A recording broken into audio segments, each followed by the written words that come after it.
কারা কারা আছে এর পিছনে, এই জিনিসটি আসলে আমার কাছে মনে হয় যে এটি খুঁজে বের করা প্রয়োজন এবং এর আসলে সালমান শাহ হত্যার বিচার হওয়া প্রয়োজন। আপনারা শুভেচ্ছা নেবেন, আশা করি সবাই অনেক অনেক ভালো আছেন। তো আজকে আবার আপনাদেরকে স্বাগত জানাচ্ছি নতুন আরেকটি রিঅ্যাকশন ভিডিওতে। তো আজকে যে ভিডিওটি আমরা রিঅ্যাকশন করতেছি, তো সেটি হচ্ছে আমাদের সবার প্রিয় নায়ক সালমান শাহ, যিনি ওনার মৃত্যু নিয়ে আসলে অনেক ধরনের কথাই আছে। তিনি আত্মহত্যা করেছেন নাকি এটা হত্যা, এইসব বিষয় নিয়ে আসলে বিগত 27-28 বছর থেকে, মানে ওনার মৃত্যুর পর থেকেই আসলে এইসব বিষয় নিয়ে আলোচনা হচ্ছে। কিন্তু এখন পর্যন্ত আসলে সালমান শাহ হত্যার প্রকৃত রহস্য কিন্তু এখনও উদ্ঘাটিত হয় নাই। যদিও আদালত থেকে একটি রায় দেওয়া হয়েছিল, কিন্তু সেটাও আসলে ওনার পরিবার সেটা মেনে নেয়নি। তো আজকে আসলে একটি ভিডিও দেখতেছি, সেটি হচ্ছে আত্মহত্যা নাকি হত্যা। তো আর কথা না বলে চলুন আমরা দেখে নিই ইনফ্যাক্ট বাংলা ইউটিউব চ্যানেলে সালমান শাহকে নিয়ে তৈরি আত্মহত্যা নাকি হত্যা। তো অবশ্যই বন্ধুরা, আমি লিঙ্ক দিয়ে দিব ডিসক্রিপশন বক্সে, চাইলে আপনারা সেখান থেকে দেখে নিতে পারেন। বাংলা চলচ্চিত্রের ইতিহাসে কিছু নাম আছে যাদের মৃত্যু হয়তো শারীরিকভাবে হয়েছে, কিন্তু জনপ্রিয়তায় তারা আজও অমর। তেমনি এক নাম সালমান শাহ। মাত্র 4 বছরের ক্যারিয়ারে তিনি যেটা করে দেখিয়েছেন সেটা আগে কেউ পারেননি। কোটি দর্শকের হৃদয়ে জায়গা করে নেওয়া সেই ক্ষণজন্মা নায়ক হঠাৎ করেই 1993 সালের 6 সেপ্টেম্বর এই পৃথিবী থেকে চির বিদায় নেন। কিন্তু আপনার সঙ্গে কথা বলে আমি জানলাম আজ ভিন্ন কথা। কিন্তু এই বিদায় কোনো সাধারণ বিদায় নয়। মৃত্যুর পর থেকেই এক প্রশ্ন বাংলার মানুষকে তাড়িয়ে বেড়াচ্ছে, এটা কি নাকি? তো গাইস, আজকের এই ভিডিওতে আমরা খুঁজে দেখব সালমান শাহের জীবনের শেষ দিন, তার মৃত্যু ঘিরে থাকা অগণিত প্রশ্ন, তদন্তের ভিন্ন ভিন্ন প্রতিবেদন এবং ভক্তদের না শোনা গল্প। কিন্তু ভিডিওটা শুরু করার আগে চ্যানেলটা সাবস্ক্রাইব করুন। আরে বাহ, আপনাকে থ্যাংক ইউ। তো 1996 সালের 6 সেপ্টেম্বর এই দিনটি ছিল শুক্রবার। আর শুক্রবারে কি হয়েছিল সেটাই আগে জেনে নেওয়া যাক। সেদিন ছিল শুক্রবার। চিত্রনায়ক সালমান শাহ তখন থাকতেন রাজধানী ঢাকার নিউটন ইস্কাটনের রোডের ইস্কাটন প্লাজার একটি ফ্ল্যাটে। সেদিন সকাল 7টায় বাবা কমরউদ্দিন চৌধুরী ছেলে শাহরিয়ার চৌধুরী ইমনের সঙ্গে দেখা করতে ইস্কাটনের বাসায় যান। আর আপনারা হয়তো জানেন সালমান শাহের আসল নাম শাহরিয়ার চৌধুরী ইমন। তো যাই হোক, বাবা কমরউদ্দিন চৌধুরী ছেলে শাহরিয়ার চৌধুরী ইমনের দেখা না পেয়ে তিনি বাসায় ফিরে আসেন। সংবাদ মাধ্যম বিবিসিকে দেওয়া একটা সাক্ষাৎকারে সেদিনকার ঘটনার এক্সপ্লেনেশন দিতে গিয়ে সালমান শাহের মা নীলা চৌধুরী এমনটা বলেন যে বাসার নিচের দারোয়ান সালমান শাহের বাবাকে তার ছেলের বাসায় যেতে দিচ্ছিলেন না। নীলা চৌধুরীর ভাষ্য মতে সেই দারোয়ান তাকে এমনটা বলেছিল যে স্যার, এখন তো আপনি ওপরে যেতে পারবেন না, কিছু প্রবলেম আছে, আগে ম্যাডামকে মানে সালমান শাহের স্ত্রী সামিরাকে জিজ্ঞেস করতে হবে। এক পর্যায়ে সালমান শাহের বাবা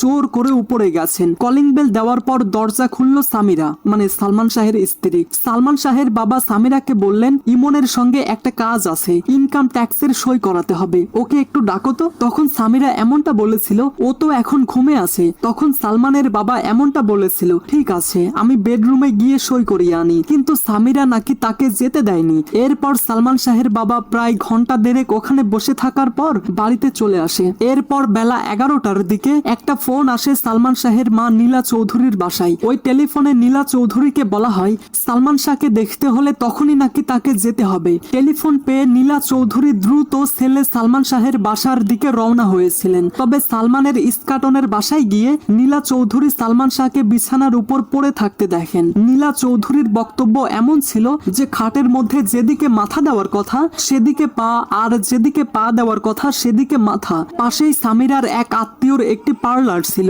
সেই পার্লারের কিছু মেয়ে ইমন অর্থাৎ সালমান শাহের পায়ে মালিশ করছিলেন। নীলা চৌধুরীর ভাষ্য মতে আমি তো ভাবছি আমার ছেলে ফিট হয়ে গেছে, আমি দেখলাম আমার ছেলের হাত পায়ের নখগুলো একেবারে নীল। তখন আমি আমার হাজবেন্ডকে বলেছি আমার ছেলে তো মরে যাচ্ছে। ইস্কাটনের বাসা থেকে সালমান শাহকে হলি ফ্যামিলি হাসপাতালে নেওয়া হয়। সেখানে নেওয়ার পর চিকিৎসকেরা তাকে ঘোষণা করেন। এরপর ঢাকা মেডিকেল কলেজ হাসপাতালে ময়না তদন্ত শেষে বলা হয় সালমান শাহ করেছেন। তবে এই বিষয়টি এখনো বিচারাধীন।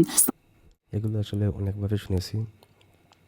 সালমান শাহ মা নীলা চৌধুরী তিনি আসলে অনেক ইন্টারভিউতে আসলে এগুলো বলেছেন। তো আসলে মানে কেন জানি আমার কাছে মনে হয় যে এটা শেষ হয়েও হচ্ছে না শেষ, এরকম একটি অবস্থা। সালমান শাহর যে হত্যা নাকি হত্যা কেন আমি জানি না, যে এটি এখনও আসলে আমার কাছে মনে হয় যে এখনও পুরোপুরি আসলে শেষ হচ্ছে না। কেন হচ্ছে না আসলে সেটা জানি না, তবে আমরা দেখতে থাকি, ভিডিওটি দেখি আসলে উনি এই বিষয়ে কি সালমান বলেন। শাহের মৃত্যুর সঠিক কারণ জানতে না পারায় তার ভক্তদের মধ্যে তৈরি হয় নানা প্রশ্ন। বাবা, তোমরা স্বপ্ন দেখেছো রানাকে নিয়ে। আচ্ছা, এবার জেনে নেওয়া যাক এই ঘটনার আগের দিন অর্থাৎ 5 সেপ্টেম্বর বৃহস্পতিবার আসলে কি ঘটেছিল। 5 সেপ্টেম্বর 1996 এই সন্ধ্যায় প্রেম পিয়াসী সিনেমার ডাবিং করতে এফডিসিতে গিয়েছিলেন সালমান শাহ। সেখানে ডাবিং এর জন্য আগে থেকেই উপস্থিত ছিলেন এই সিনেমার নায়িকা শাবনূর। সালমান তার বাবাকে ফোন করে বলেন তার স্ত্রী সামিরাকে নিয়ে এফডিসির সাউন্ড কমপ্লেক্সে আসার জন্য। ফোন পাওয়ার পরপরই সালমানের বাবা সামিরাকে নিয়ে এফডিসিতে আসেন। শ্বশুরের সঙ্গে সাউন্ড কমপ্লেক্সে এসে সামিরা দেখতে পান সালমান এবং শাবনূর ডাবিং রুমে খুনসুটি করছেন। মানে বুঝতেই পারছেন হয়তো তারা হাসি মজা করছিল আর কি। যাই হোক, ওই সময়ের বেশ কিছু বিনোদন পত্রিকায় সালমান এবং শাবনূরকে নিয়ে অনেক কিছুই লেখালেখি হয়। যারা 90 দশকের কিড তারা হয়তো এই বিষয়ে আমার থেকে আরো বেশি ভালো জানবে। সালমানকে শাবনূরের সঙ্গে খুনসুটি করতে দেখে সামিরা অনেক রেগে যান। সালমানের বাবা চলে যাওয়ার পরই সামিরাও দ্রুত গাড়িতে ওঠেন। অবস্থা অনেক জটিল। এই বিষয়টা বুঝতে পারেন সালমান শাহ। এই কারণেই সালমান শাহ এবং চিত্র পরিচালক বাদল খন্দকার একই গাড়িতে উঠে বসেন, কিন্তু গাড়িতে বসে সালমানের সঙ্গে কোনো কথা বলেননি সামিরা। এদিকে তাকে বোঝাতে থাকেন বাদল খন্দকার।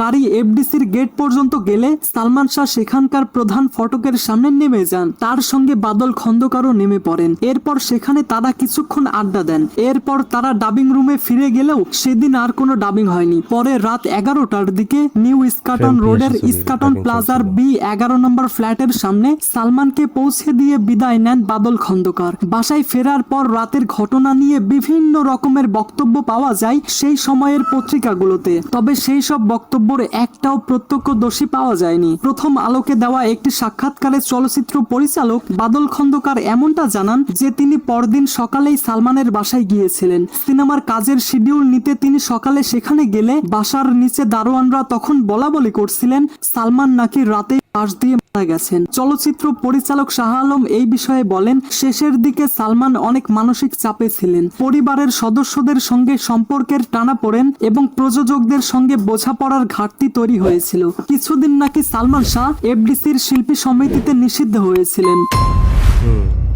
গত বছর সাবেক স্বামী সালমান শাহের মৃত্যু প্রসঙ্গে খোলামেলা কথা বলেন সামিরা। বেসরকারি টিভি চ্যানেল 24কে দেওয়া একটি সাক্ষাৎকারে সামিরা বলেন যারা করে তারা তো কিছু বলে কয়ে করে না, তাই না? এখন নীলা চৌধুরী বারবার বলছেন সামিরাকে কেন রিমান্ডে নেওয়া হচ্ছে না। আচ্ছা, একটা বাসায় যদি একটা বাচ্চা আত্মহত্যা করে সেই বাচ্চার মা বাবাকে কি আমরা উঠিয়ে নিয়ে চলে যাই? তাহলে আমাকে কেন উঠিয়ে নেওয়া হবে? কেন এটি এই বিষয়ে সামিরা বলেন Salman Shah mentally suicidal by nature. এর আগে সালমান শাহ 3 বার চেষ্টা করেছে। মেট্রোপলিটন হাসপাতালের রেকর্ড চেক করলে সবকিছুই জানা যাবে। সামিরা বলেন ওখানে 2 বারের রেকর্ড আছে, আরেক হাসপাতালে 1 বার আছে। 3টাই আমার বিয়ের আগে। 3টা ঘটনাই আমি জানি। একবার মায়ের সঙ্গে ঝগড়া করে তিনি এমনটা করেছিলেন, আরেকবার আমাকে বিয়েতে রাজি করানোর জন্য এমনটা করেছিল, আরেকবার ওর কিছু একটা হয়েছিল সেটার জন্য সে এমনটা করেছিল।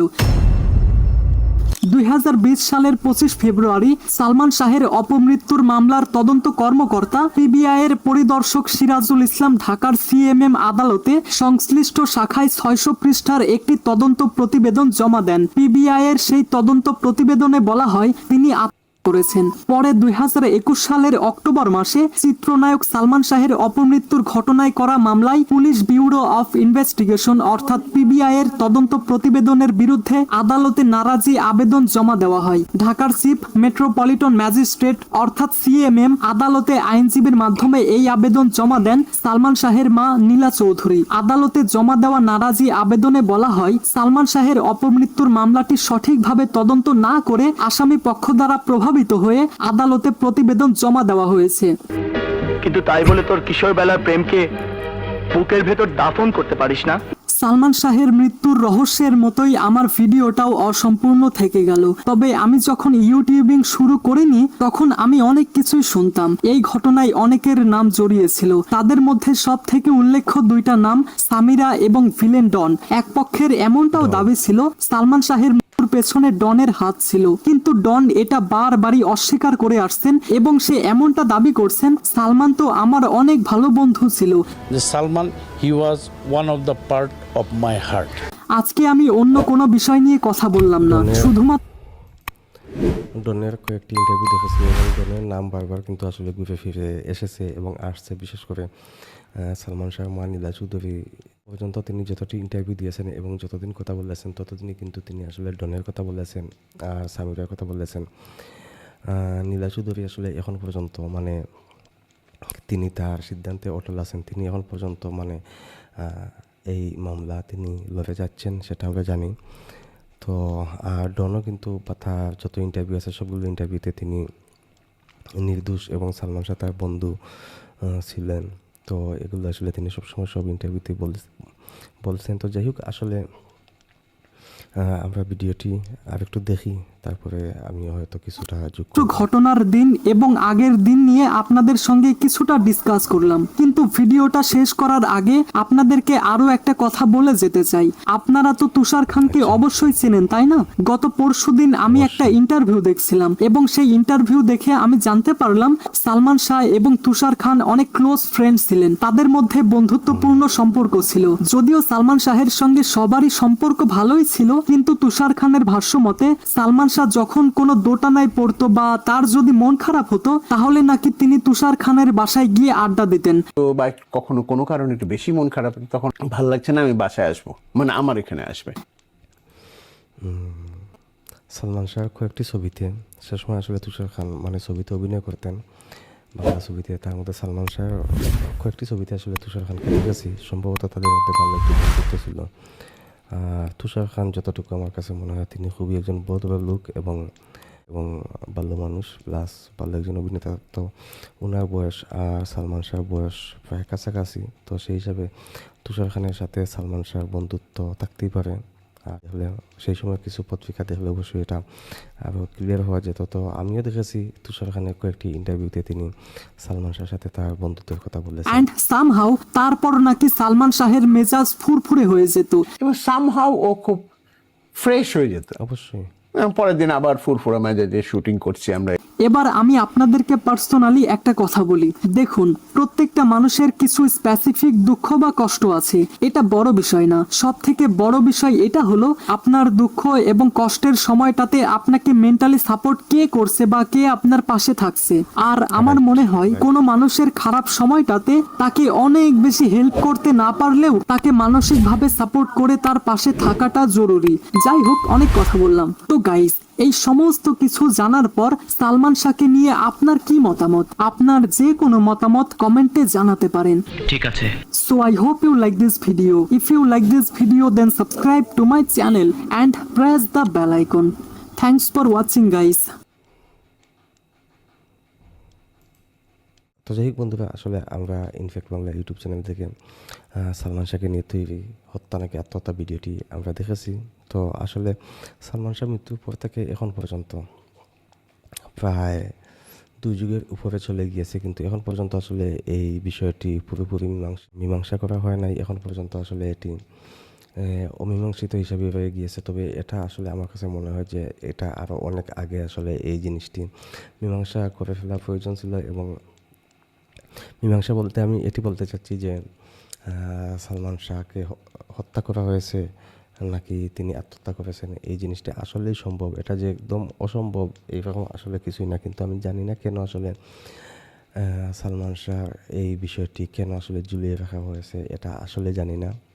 2 বছর আগে দেখেছিলাম যে সালমান শাহ আত্মহত্যা করেছেন এরকম একটি আদালত দিয়েছিল এবং সেটা পিবিআই এর সম্ভবত বনজ কুমার তিনি মানে সম্পূর্ণ মিডিয়াতে তিনি এই বিষয়টি কীভাবে কী হয়েছে না হয়েছে একদম অ্যানিমেশন করে সম্ভবত মানে প্রথম আলো সম্ভবত এটি অ্যানিমেশন করে আসলে দেখিয়েছিল। তো যাই হোক, কিন্তু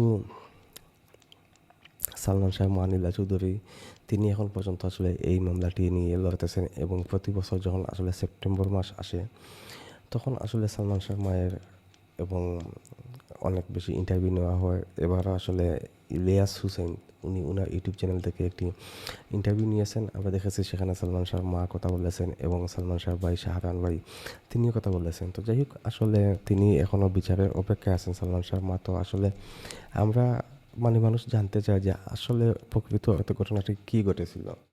যদি সত্যি আসলে সালমান শাহ আত্মহত্যা করে থাকেন তাহলে সেটাও তো ঠিক আছে। আর যদি না করে থাকেন তাহলে এর পিছনে কে বা কারা আসলে এই ঘটনাটি ঘটিয়েছে এবং কারা কারা আছে এর পিছনে, এই জিনিসটি আসলে আমার কাছে মনে হয় যে এটি খুঁজে বের করা প্রয়োজন এবং এর আসলে সালমান শাহ হত্যার বিচার হওয়া প্রয়োজন।